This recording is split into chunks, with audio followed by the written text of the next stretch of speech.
Hello everybody, welcome back to Initial Solution. In this video, I will show you how to switch windows with keyboard. So let's get started the video.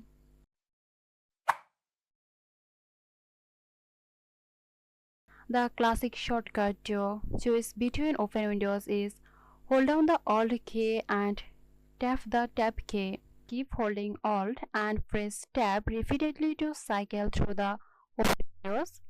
Release Alt to switch to the selected window. Now there you have it. If you want to see all your open windows at once, press the Windows key plus Tab on your keyboard. A task view will appear showing all your open windows.